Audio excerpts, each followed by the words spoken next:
The massive alien ship floated in the darkness of space like a metal city. Inside its gleaming halls, 12 different alien species sat around a crystal table that glowed with soft blue light. Commander Zix Thala's scaled hands drummed against the smooth surface as he looked at the holographic display showing a small blue planet. "This world calls itself Earth," Zixathala said. His voice was deep and cold like rocks grinding together. "Our scouts say it has good resources, water, metals, and billions of workers we can use." The insect-like Vextar clicked their sharp mandibles. "How many ships do they have?" asked General Krixta, her 4 arms moving as she spoke. "Less than 100 real warships," replied Admiral Keithfor, his crystal body catching the light. "Their weapons are chemical rockets and simple energy beams. Very basic, very weak." Around the table, the other alien commanders nodded. They had done this many times before.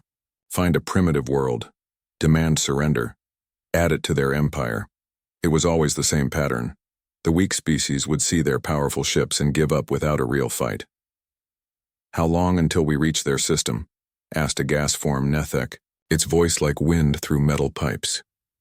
3 days, Zixthala answered. "We will offer them the standard terms. Join our empire willingly, and we will let their leaders live. Refuse and we destroy their military and take the world anyway." The alien council laughed. It was not a pleasant sound. Far away on the small blue world, Captain Jake Morrison stood on the bridge of the UES Discovery. The research ship was not built for war, but it was the closest human vessel to the edge of their solar system. Jake was 42 years old, with gray starting to show in his brown hair. He had been exploring space for 15 years, but he had never seen anything like the massive object that had just appeared on his sensors. "Captain, we're getting a signal," said Lieutenant Tony Walsh, the communications officer. "It's not like anything in our databases."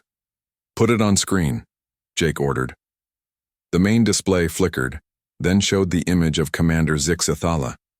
The reptilian alien was over 7 feet tall, with dark green scales and yellow eyes that seemed to glow.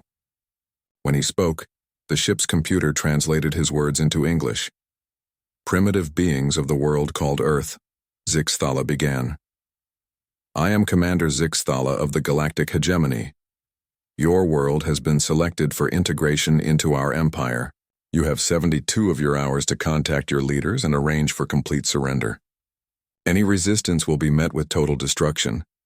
The transmission ended, leaving Jake and his crew staring at a blank screen. The bridge was completely silent for several long seconds. "Sir," whispered Tony. "What do we do?" Jake took a deep breath. "We warn Earth. Send everything we recorded to Defense Command. Full emergency priority." Back on Earth, in a military bunker deep under the Colorado mountains, Colonel Lisa Hayes received the transmission. She was a small woman with short black hair and sharp green eyes that had seen too many battles. At 55, she had commanded Earth's defenses for 8 years, but she had never faced anything like this. The video played on the large screen in the command center. Around the room, dozens of officers and analysts watched in silence. When it finished, the room exploded with voices. "How many ships do they have? What kind of weapons? How long before they get here?" Lisa raised her hand, and the room fell, quiet. "Dr. Foster, what's your analysis?" Dr. Ellen Foster was Earth's chief expert on theoretical alien life. She was young for such an important job, only 38, but her mind was sharp as a blade. Based on the transmission quality and the energy readings from Captain Morrison's ship, their technology is at least 50 years ahead of ours. Maybe more. "Can we fight them?" asked General Peter Stone. He was a big man with gray hair and hands that looked like they could crush steel. He had been a soldier for 30 years. "With conventional tactics?" "No," Ellen said honestly. "But humans have never been conventional." Lisa nodded. "Get me President Carter on the secure line. Then alert all military commands worldwide." This is not a drill. President William Carter sat in the Oval Office listening to Lisa's report. He was 61 years old, with kind eyes and a face that usually smiled. Today, he was not smiling. "How," Certain are we that they mean what they say? He asked. Sir, they've given us 3 days to surrender completely, Lisa replied through the secure video link. That's not the behavior of someone who wants to negotiate. The president was quiet for a long moment. Outside his window, he could see people walking on the White House lawn, tourists taking pictures, children playing. They had no idea that their world was about to change forever. Colonel Hayes, I'm authorizing you to begin full mobilization. Whatever you need, you'll have it. Sir, with respect, we can't win a conventional war against this enemy. Then we'll fight an unconventional one, the president said. This is Earth. This is our home. We don't surrender our homes. 3 hours later, emergency broadcasts went out across the world. Every television, every radio, every internet connection carried the same message. Humanity was not alone in the universe, and they were about to be invaded. The reaction was immediate and intense. Some people panicked, some prayed, some went to bars and drank like the world was ending. But many others did something the aliens had never seen before. They got angry. In New York, factory worker Mike Chen looked at the alien's face on his television and said, "Nobody tells us what to do in our own home." In London, teacher Katie Wells watched her students' frightened faces and decided she would teach them how to be brave. In Tokyo, engineer Ryan Tanaka began calculating how to turn his construction robots into weapons. All across the Earth, 6 billion human beings learned that they were about to be conquered. Most alien species would have begun preparing for surrender. Humans began preparing for war. Back in space, the alien fleet moved toward Earth like a metal storm. Commander Zixathala stood on the bridge of his flagship, watching the small blue world grow larger on his screens. He had conquered 47 worlds in his career. This would be number 48. "Commander," said his intelligence officer, "we're detecting unusual activity on the human world. Their military forces are mobilizing, but so are their civilians." Zixthala's yellow eyes narrowed. "Civilians?" "Yes, sir. Our scans show factories changing production, transportation systems being modified, and large movements of population toward defensive positions." "Interesting," Zixthala said, "but irrelevant. Civilians cannot fight warships." What he did not understand was that he was not just facing Earth's military. He was facing every human being who had ever been told they could not do something and had done it anyway. Every human who had ever been knocked down and had gotten back up. Every human who had ever faced impossible odds and had refused to quit. The aliens were about to learn that there is a difference between conquering a world and conquering humanity. They were about to discover why, in all their years of galactic conquest, they had never met a species quite like the stubborn, adaptable, and utterly relentless creatures from the small blue world called Earth. The war was about to begin, and neither side truly understood what they were getting into. The alien fleet appeared at the edge of Earth's solar system like dark angels of death. 47 massive warships, each one bigger than a city block, moved in perfect formation toward the small blue planet. Their hulls gleamed with energy, shields that could stop any weapon humans had ever built. Commander Alex Turner stood on the bridge of the UES Defiance, watching the enemy ships approach on his tactical display. He was 35 years old, tall and lean, with steady hands and eyes that never showed fear. Around him, his crew worked at their stations with quiet determination. They all knew they were about to die, but none of them talked about it. "Enemy fleet will be in weapons range in 6 minutes, reported Lieutenant Sarah Williams from her position at the tactical station. She was young, only 26, but her mind worked faster than any computer when it came to battle analysis. "Their energy signatures are off the scale, sir. Our weapons might not even scratch their shields." "Then we'll have to get creative," Alex said calmly. "Signal the fleet. All ships prepare for attack pattern Delta 7. Behind the Defiance, Earth's entire space navy spread out in battle formation.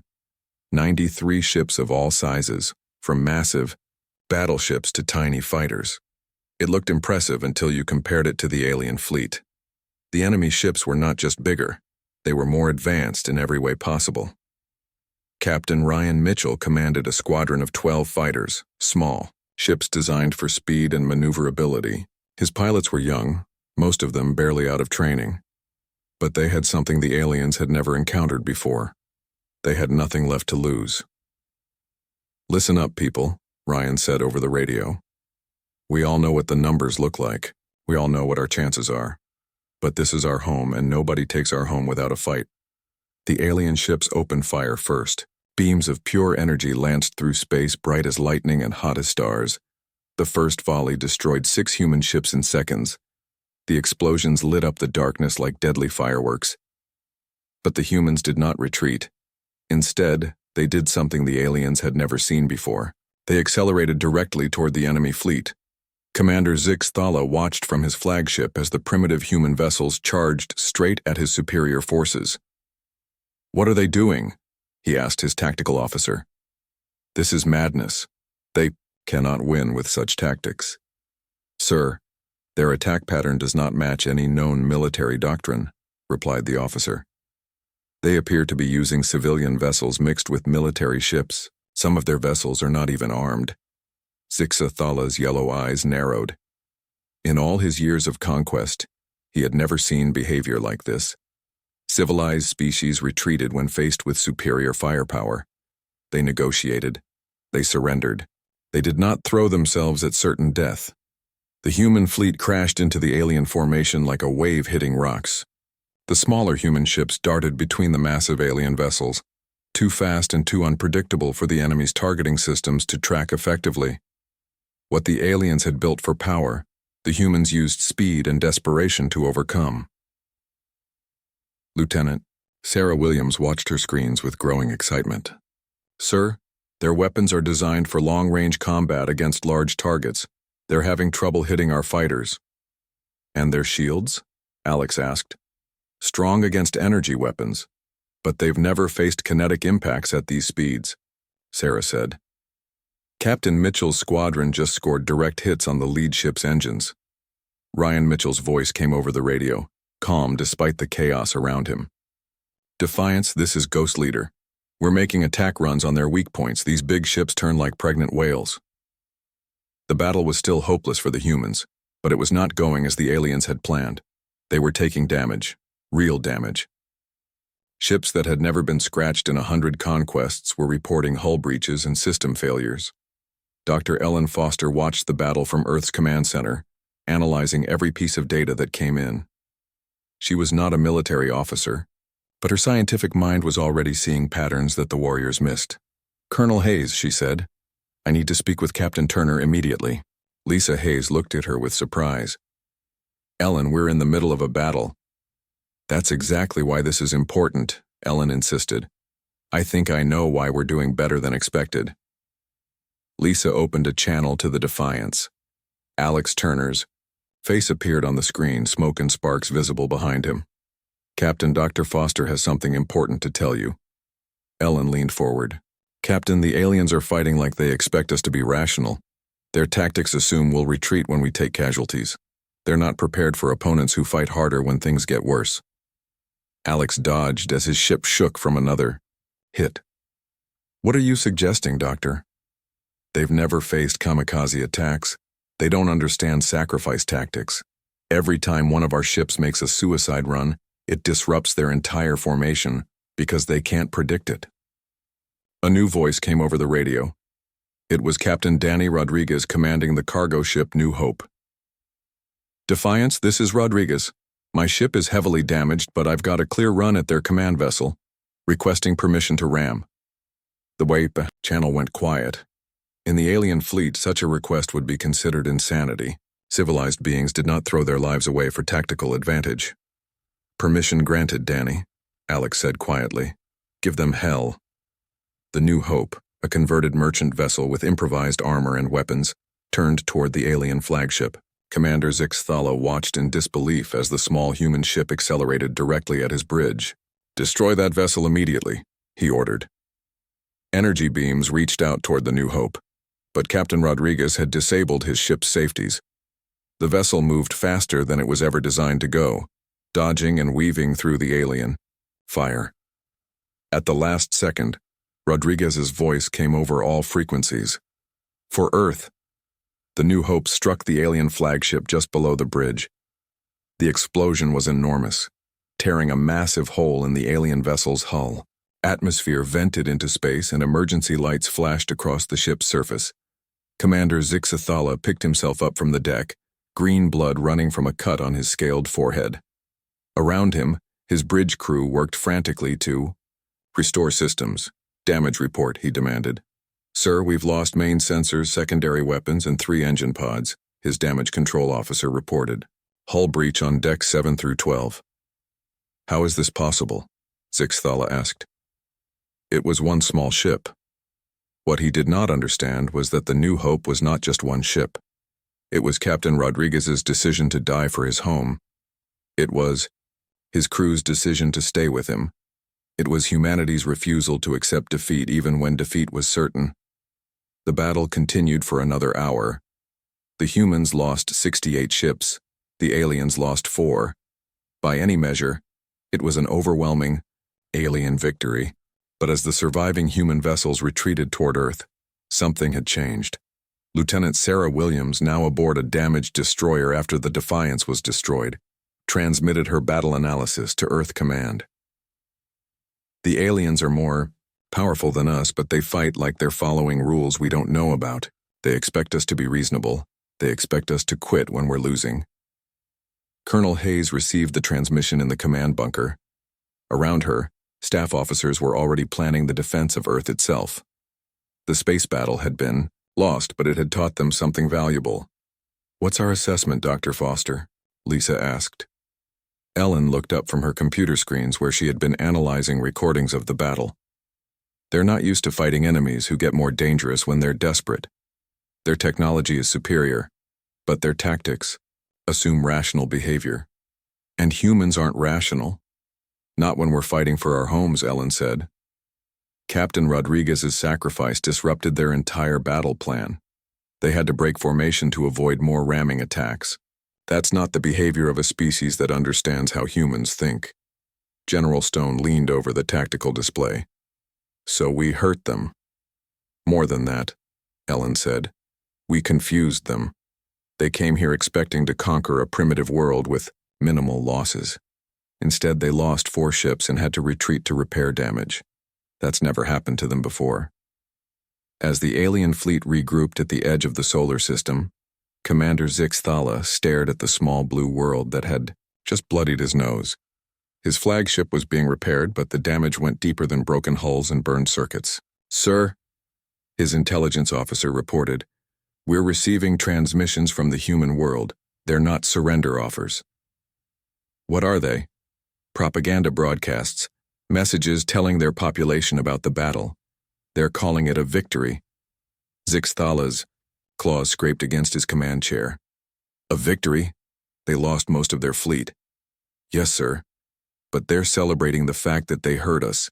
They're using Captain Rodriguez as a symbol of human courage. His sacrifice is being broadcast across their entire world. For the first time in his long military career, Commander Zixathala felt something he had never experienced before when facing a primitive species. He felt uncertainty. These humans did not behave like any enemy he had ever fought. They celebrated defeats that hurt the enemy. They turned suicide into heroism. They fought harder when they were losing. Major Ben Parker crouched behind a pile of twisted metal on the surface of Mars. The red planet's thin atmosphere made every breath a struggle, but he and his team had been living in the underground tunnels for 3 weeks now. The aliens had landed on Mars first, thinking it would be an easy base to attack Earth from. They were learning how wrong they could be. Ben was 41 years old, with short black hair and scars on his hands from 20 years of military service. He had fought in wars on Earth, but this was different. This was not about politics or resources. This was about survival. Contact, 2 o'clock, whispered Sergeant Lucy Miller, pointing toward a group of alien soldiers moving between the dome buildings of the Mars colony. The reptilian Karathi moved in perfect formation, their weapons ready and their scaled armor gleaming in the pale sunlight. Ben studied the enemy patrol through his scope. 8 aliens, all carrying energy weapons that could cut through steel. His team had 12 humans with modified mining equipment and homemade explosives.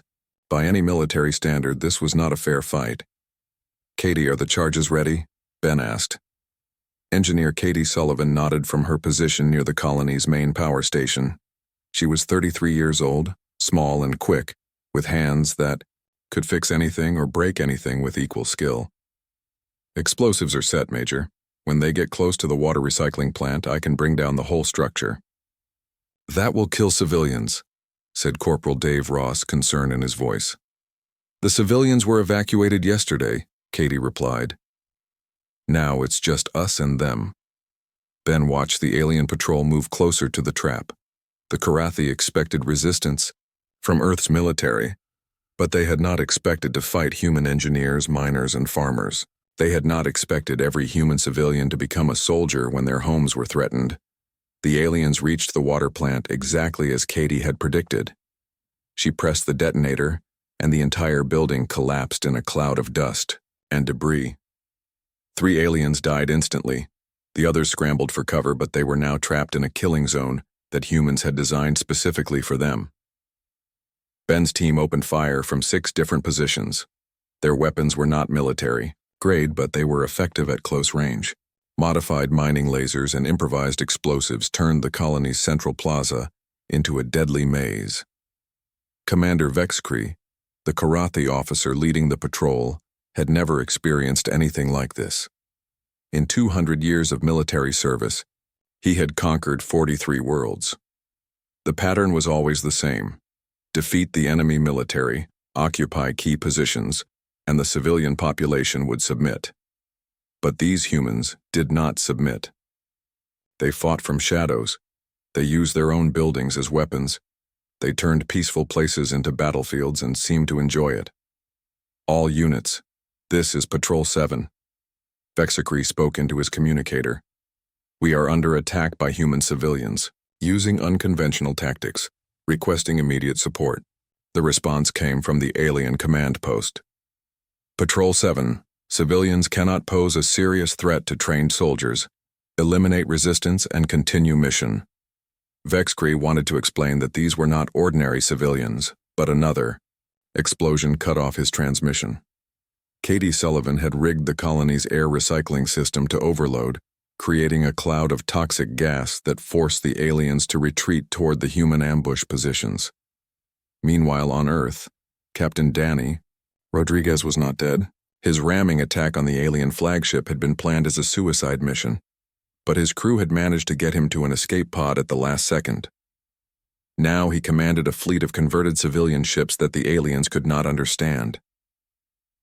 Danny stood on the bridge of the cargo vessel Freedom, watching as his makeshift fleet prepared for another attack on the alien forces. Around him, ships that had once carried supplies between Earth and the outer colonies were now armed with weapons that no military manual had ever described. Captain, we have 23 vessels ready for the attack, reported Lieutenant Amy Brooks, his tactical officer. She was 29 years old, a former merchant marine who had volunteered for combat duty when the war began. The aliens are maintaining position near the asteroid belt. Good, Danny said. They expect us to attack their warships. Instead, we're going after their supply vessels. This was something the aliens had never encountered before. In civilized warfare, supply ships were protected by rules of engagement. You fought military vessels, not support craft, but humans had no such rules when fighting for their survival. The human fleet moved through the asteroid belt like hunters stalking prey. The alien supply convoy was heavily laden with equipment and weapons for the ground invasion of Earth. The ships were large and slow, protected by only a few escort vessels. Danny's strategy was simple and brutal. Hit the supply ships with everything they had, then disappear into the asteroid field before the alien warships could respond. It was not honorable by alien standards, but it was effective. All ships, this is Rodriguez, Danny transmitted to his fleet. Remember, we're not trying to win a battle here. We're trying to make them pay for every day they stay in our system. The attack lasted only 15 minutes. Human ships emerged from behind asteroids, fired everything they had, and vanished again before the aliens could organize a response. When it was over, 6 alien supply ships were destroyed or damaged, and the human fleet had disappeared into the maze of floating rocks. Admiral Kethvor received the report aboard his crystal flagship with growing frustration. The crystalline Shimari had been fighting wars for over 1,000 years, but he had never faced an enemy like this. "They destroyed our supply convoy," his logistics officer reported. 6 ships lost, including the vessel carrying our heavy construction equipment. "How many human ships were destroyed in return?" Kethvor asked. "None, Admiral. They used hit-and-run tactics, then disappeared into the asteroid field." Kethvor's crystal body flashed with angry light. "This is not how civilized warfare is conducted. They attack supply ships. They use civilian vessels as weapons. They fight from hiding instead of meeting us in open battle." What the Admiral did not understand was that humans had never agreed to fight a civilized war. When your home is being invaded, there are no rules except survival. Back on Mars, Major Ben Parker's guerrilla campaign was expanding. Word of his success had spread through the human resistance, and volunteers were arriving from across the solar system. They came in mining ships, pleasure craft, and even personal vehicles modified for space travel. Dr. Nathan Wells arrived on Mars aboard a research vessel that had been converted into a mobile laboratory. He was 36 years old, a psychologist who had spent his career studying human behavior under extreme stress. Now he was studying alien behavior, and he was learning interesting things. "Major Parker," Nathan said as he reviewed recordings of the alien communications they had intercepted, "I think we're affecting them in ways we didn't expect." "What do you mean?" Ben asked. "Listen to this." Nathan played an alien transmission. Even through the translation software, they could hear the fear in the speaker's voice. "The Karathi officer is requesting permission to retreat. He says human tactics are incomprehensible and dangerous to morale." Ben smiled grimly. "Good. Let them be afraid." "It's more than fear," Nathan continued. "They're starting to doubt their entire approach to warfare. Look at this report from their intelligence division." The intercepted alien document spoke of human psychological warfare techniques that the galactic hegemony had never encountered. The aliens were trying to understand why humans fought harder when they were losing, why they celebrated sacrifices that gained no territory, and why their civilians insisted on joining military operations. On Earth, Colonel Lisa Hayes was coordinating the planet's defense from her command bunker. Reports came in from across the solar system, and the pattern was becoming clear.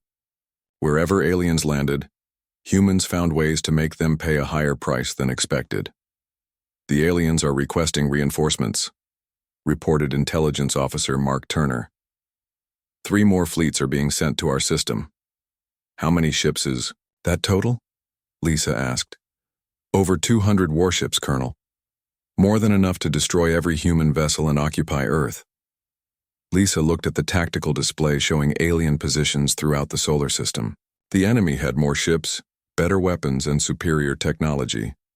By every measure of military science, humanity should surrender immediately. "Dr. Foster, what's your assessment?" Lisa asked. Ellen Foster looked up from her analysis of alien behavior patterns. "They're escalating because they're frustrated. Every time they expect easy victory, we make it cost more than they planned. They're bringing in more ships not because they need them to win, but because they need them to win quickly." "And that's significant because?" "Because quick victories are what hold their empire together," Ellen explained. "The galactic hegemony conquers worlds by demonstrating overwhelming power. If word spreads that a primitive world made them fight for months, other species might start to resist. General Stone studied the reports from Mars, the asteroid belt, and the outer colonies, so we're not just fighting for Earth. We're fighting to prove that the aliens can be beaten." The siege of Earth had lasted 6 months, and the planet looked like a wounded animal surrounded by predators.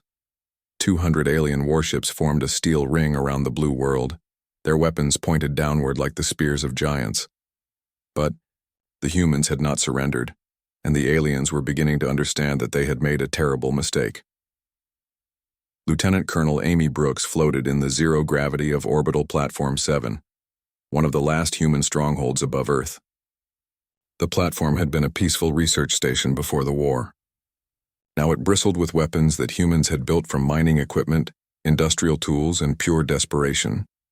Amy was 32 years old, with short red hair and eyes that had seen too much death. She commanded the platform's defense force of 200 humans, most of them civilians who had volunteered to fight. They faced an alien fleet that could destroy their station with a single concentrated attack, but somehow they were still alive. "Colonel, we're detecting movement in the alien fleet," reported Sergeant Tony Kim from the sensor station. "Looks like another attack group forming up."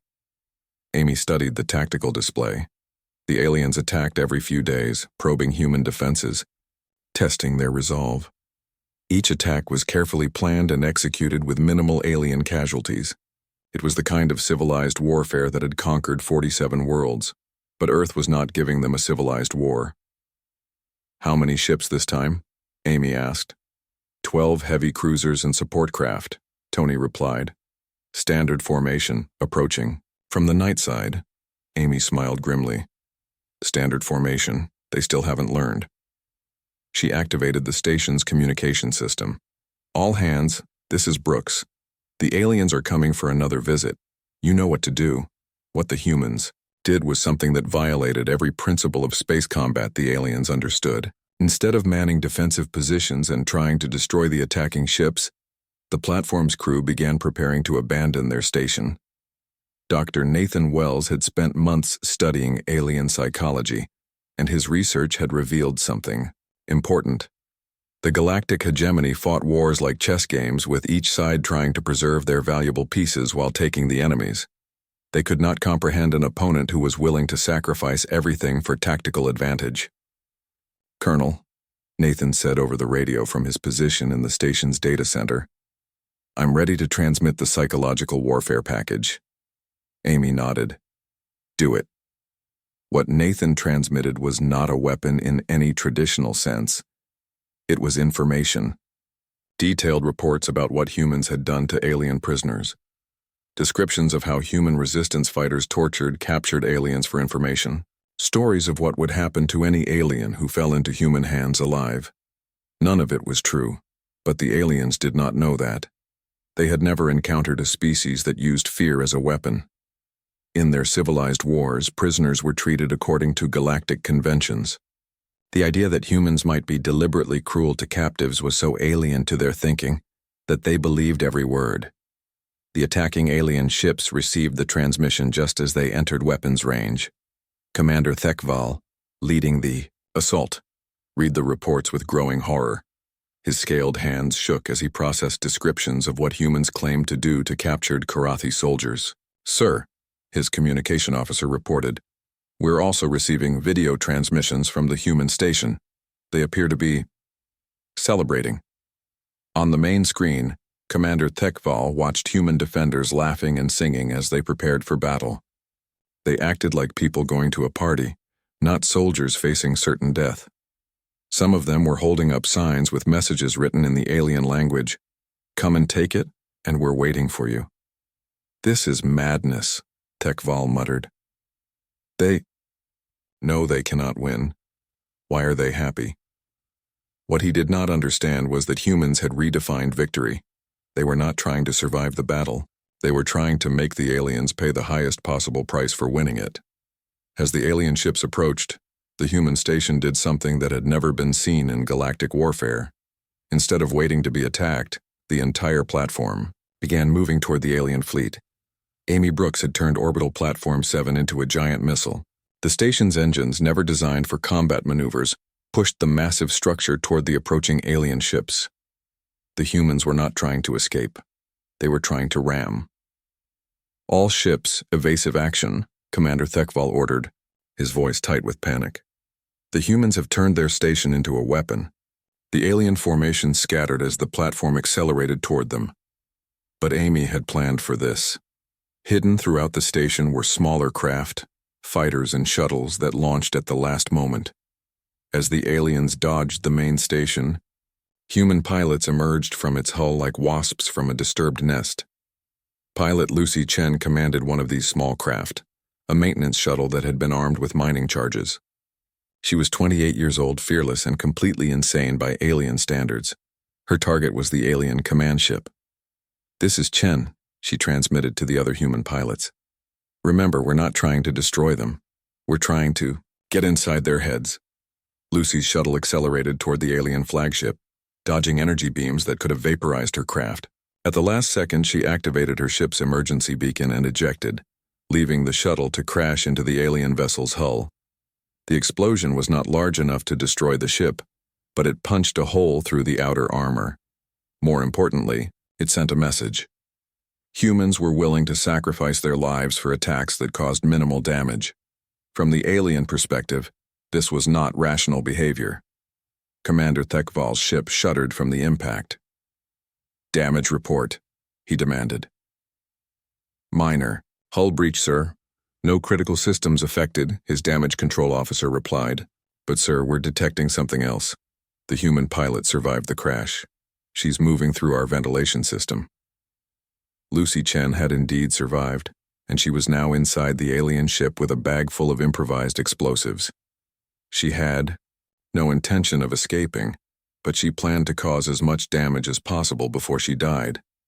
The aliens had never faced boarders who came not to capture their ship, but to sabotage it from within. Lucy moved through the ship's corridors, placing charges on critical systems and leaving messages painted on the walls in alien script. Humans were here.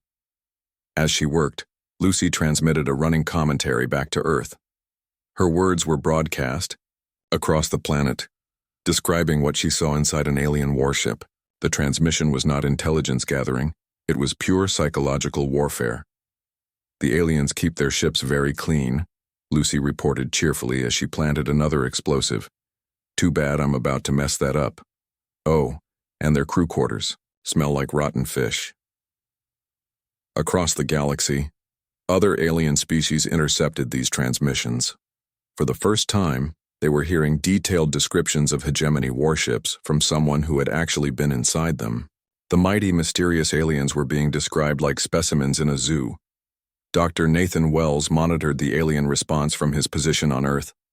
The psychological impact was even greater than he had hoped.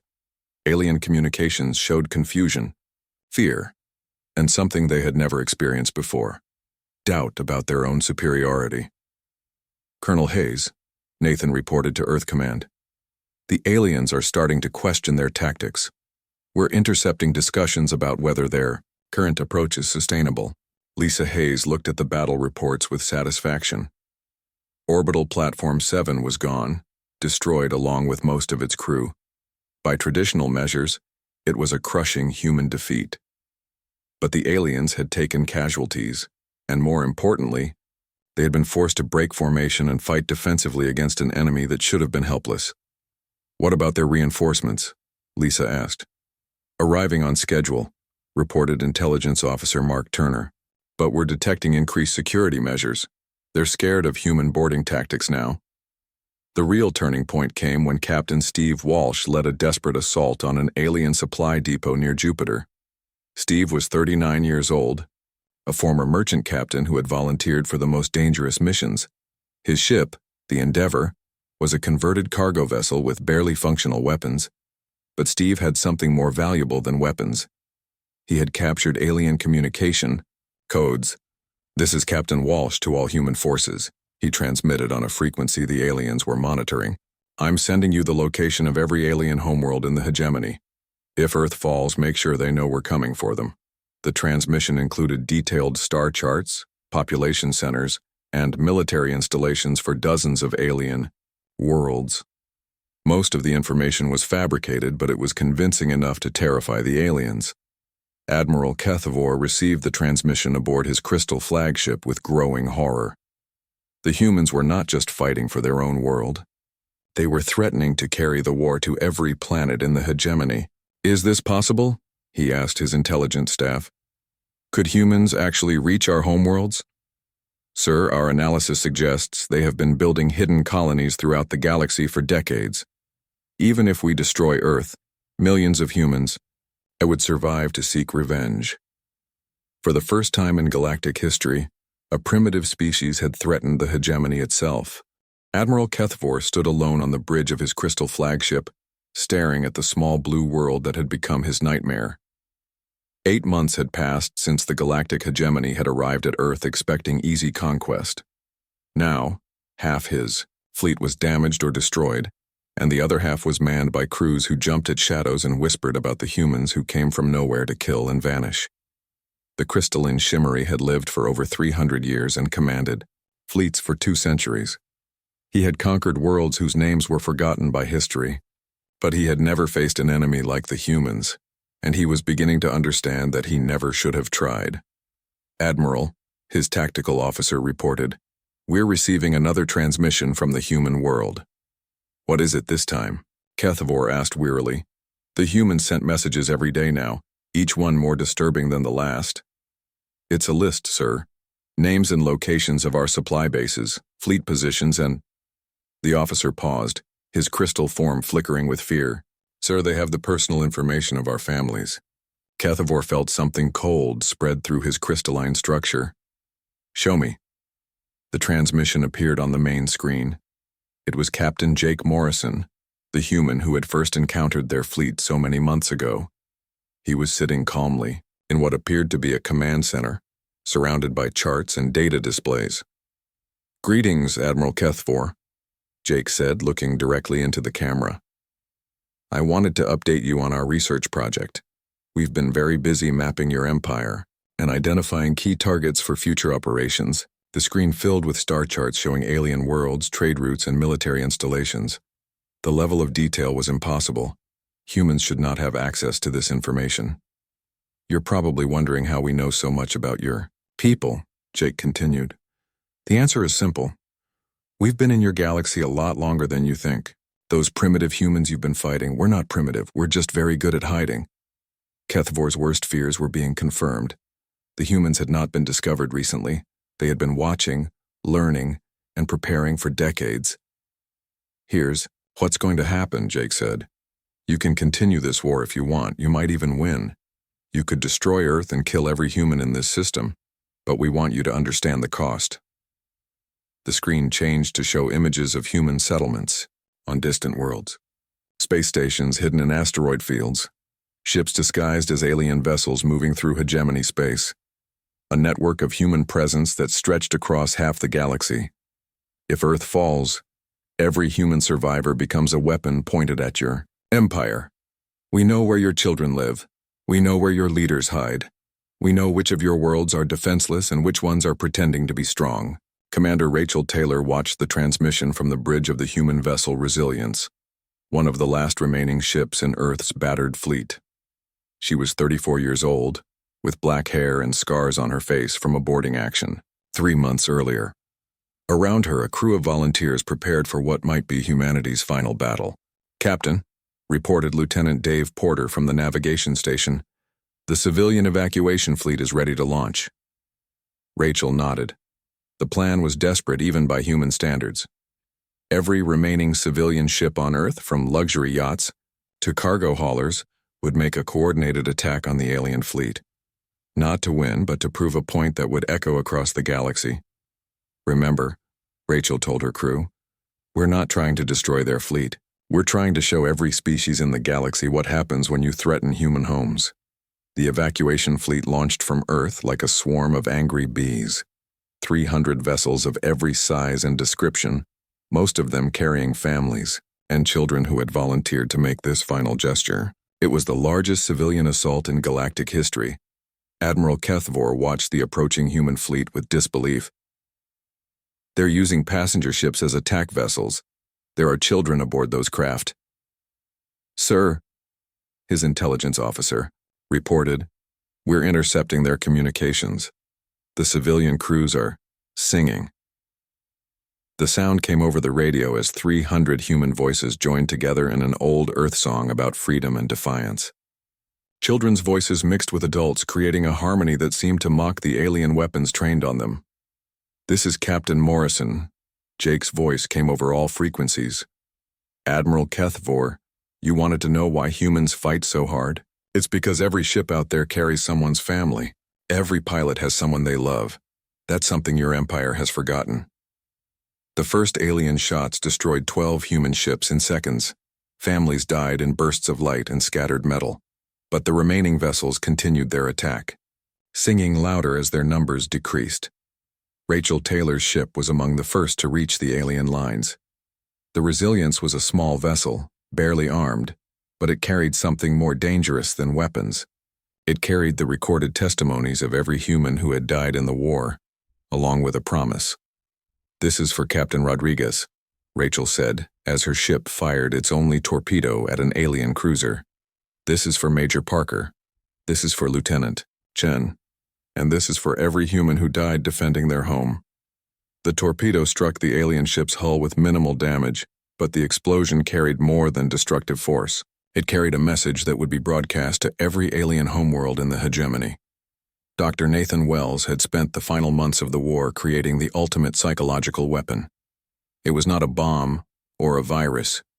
It was a simple truth that would destroy the aliens' empire more effectively than any military force. The message contained the complete history of the war from the human perspective. Every sacrifice, every desperate battle, every moment of courage in the face of impossible odds. But more importantly, it contained proof that humans had been secretly living throughout the galaxy for generations. "People of the galactic hegemony," the message began, "you have been told that resistance to your empire is futile.